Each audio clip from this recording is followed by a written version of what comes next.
Voy a hablar de uno de los conceptos más importantes de la teoría de Freud, que es la represión ligada al inconsciente. En sus primeros escritos, como por ejemplo el manuscrito K, Freud habla de represión y de defensa como si fueran sinónimos.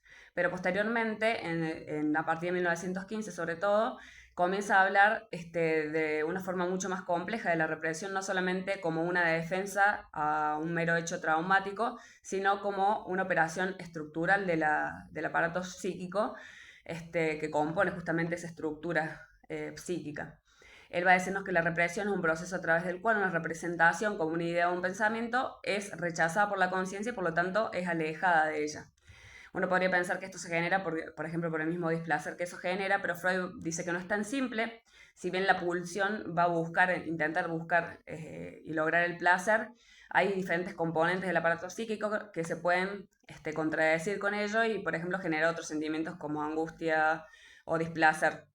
Entonces, lo segundo se va a imponer sobre lo primero. Por ejemplo, si yo tengo el deseo de pegarle a un ser querido porque no estoy de acuerdo con lo que está obrando, por más que tenga ese deseo, a su vez eso me generaría culpa, por lo tanto ese deseo que yo tenía es reprimido. Entonces, para explicar cómo funciona, Freud nos va a hablar de tres tiempos. En un principio de la represión primaria, como la fijación de un representante psíquico que nunca llega a la conciencia. Es como si hubiera un agujero estructural dentro del aparato psíquico que Freud lo va a mencionar como el ombligo del sueño. Ese núcleo nunca se puede recuperar. Entonces, por eso Freud deja claro que la teoría del psicoanálisis no es solamente una teoría del recuerdo, porque hay cosas que nunca pueden hacerse conscientes. El segundo tiempo es la represión secundaria, que es más posible que se pueda reconocer. Ahí hablamos de representaciones que sí pueden llegar a la conciencia, pero que son excluidas. Esta clase de represión secundaria va a actuar sobre los retoños de la represión primaria y puede manifestarse a través de otros síntomas, pero sí puede ser trabajado en el análisis. Por ejemplo, como sucedía en el olvido de los nombres propios del pintor Signorelli que le sucedió a Freud y que él menciona otros nombres como Botticelli, Voltrafio. Lo reprimido entonces no desaparece, sino que sigue activo en el inconsciente, funcionando por su cuenta, pero está bloqueado en su acceso a la conciencia. Y el tercer tiempo es el retorno a lo reprimido.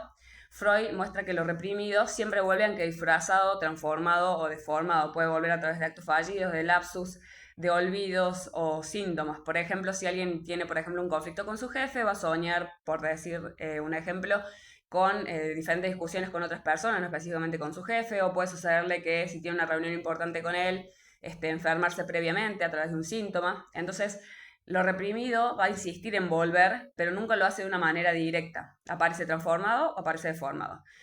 Entonces, Freud nos va a decir que la represión no ocurre una sola vez y listo, sino que es un proceso dinámico justamente, que requiere un gasto constante de energía psíquica. Además, cuando se reprime, lo que queda afuera es la representación, pero no necesariamente el afecto ligado a esa representación. Y ese afecto, por ejemplo, puede transformarse en angustia o en otro sentimiento o incluso ser eliminado. Otro punto clave que Freud agrega es que no todo lo inconsciente es reprimido. Existe un inconsciente reprimido que se retorna, que se puede interpretar, y también un inconsciente que no está reprimido. Y es más amplio de lo que solemos pensar.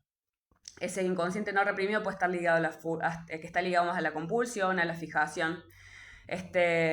Otra distinción fundamental que hace Freud es entre representaciones palabras y representaciones cosas. Dice que las representaciones palabras forman parte de lo que es el preconsciente y las representaciones cosas están más ligados al inconsciente. En conclusión, bueno, para Freud la represión es mucho más que un mecanismo de defensa, como lo sostenía antes, sino que es la base de la vida psíquica misma. Lo inconsciente no es un simple depósito pasivo, sino que es un sistema dinámico que insiste, que va retornando de diferentes maneras.